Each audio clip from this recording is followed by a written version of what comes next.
Why should you support Ashland News and drop the Metrowest Daily News? Let's take a look at a few of the headlines from this past month, shall we? Here's an article, yet another article attacking retired police officer Steven Zanella. I don't know what he did, but apparently he's invoked the wrath of the Metrowest Daily News for some reason.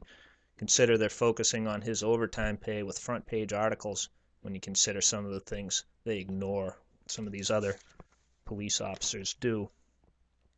Here's another headline. It's one of 4 in this past month's time about dogs seized from a motel room. Let's see, there's 2 more articles. Here's a good one. It's an infomercial for Obamacare. More benefits, easier to apply. Isn't that nice? Here's one, a free advertisement for a tour company in Boston that tours different sites of mob violence. Isn't that nice? Yeah, you think we have a criminal culture in Massachusetts? There's another one, same advertisement for this guy on the front page in the top corner. Okay, so that's just the couple that stuck out in the past month's time. Let's look at the headlines for this week. There's 6 days worth, and let's see what you can see for yourself. I guess what they print as a headline tomorrow. Here's one, September 12th. Man faces sex charges. Get caught with underage prostitute. Okay, and he found these girls on a website, and the Metrowest Daily News actually named that website. So there's a free plug, a free promotion for a website that deals in prostitution of underage teenage girls. That's on the front page of the Metrowest Daily News for September 12th. Here's September 13th. Intel to close factory. Okay, yeah. That's a result of the socialist policies of many of the political figures they give free plugs to, and I'll show you that in 1 second. The 14th, police make drug busts, and this is actually really small penny ante stuff. These guys are not kingpins by any stretch of the imagination. Here's yet another article about dogs found in a hotel room. More hard-hitting news. That's September 15th. And then September 16th, free political advertisement announcing Coakley will run for governor. We'll get more into that in a minute. Isn't that nice? Free advertising for Coakley. And then today, September 17th, same 2 days in a row, Coakley to run for governor. Front page news. If you want to know what kind of a person, what kind of a prosecutor Martha Coakley is, read the article right there, where it says Middlesex DA corrupt to the core, and you will read an article about Martha Coakley's refusal to prosecute a man, and let's just say it involved a hot curling iron and a 2-year-old girl, and she went to the ends of the earth not to prosecute this guy. Why? Okay, let's take a look at some of the articles Ashland News has done in that same time. Hard-hitting articles. Here's one where I basically shine the light on a motorcycle gang of police officers called the Renegade Pigs. But hey, they're just a motorcycle club. They don't break the law, right? Yeah, just like the Hells Angels is a motorcycle club. They don't break the law either. Just ask any one of them.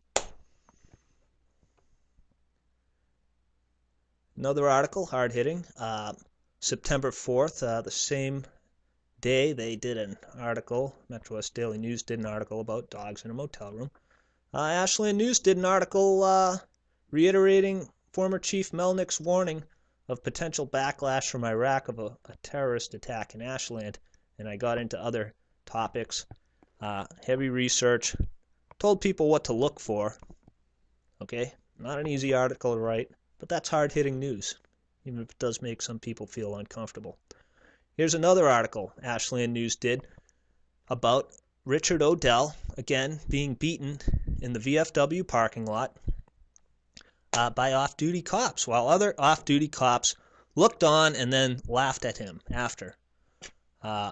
Read the article, or read the article about the destructive effects of Metrowest Daily News' one-side reporting, and you will see that Laura Krantz knew about this incident way back early on and chose not to report it. She chose to report on little trivial things like overtime pay at the Ashland Police Department and anything she could do to smear Scott Roma. Please read this article. But that's pretty much it.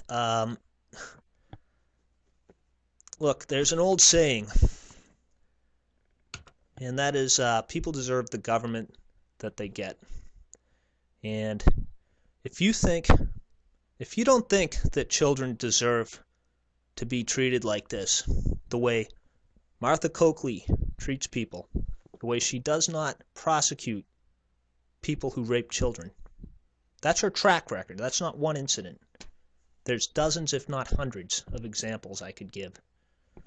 But you know what? With the Metrowest Daily News doing free advertising for her political run for governor, the government's not going to change in this state with the media the way it is. So it's really up to you what kind of government you want to have. And if you don't think the government in this state is just, if you think it's bad, then the media has to change first. So I'm asking you, read the article below about the destructive effects of the Metrowest Daily News. Think about it. Decide for yourself if that's something you want to pay your money to support. And if you think Ashland News is doing a good job, then click on the Please Support Ashland News link, and you can see some things you can do to support Ashland News. You could give, it's not just financial contribution, you can do other things too. The website's free to everybody. That's the way it is. So again, people deserve the government they get, and you can see Metrowest Daily News 2 days in a row doing advertising for Martha Coakley's political run. And then look at her track record on the prosecution of people who rape children. Consider the fact that we have a state that pays for pedophiles, pays for their housing. So, you know, what's going on here? But that's not going to change until the media changes. And that's up to you, my friend. Josh Eaton, AshlandNews.org.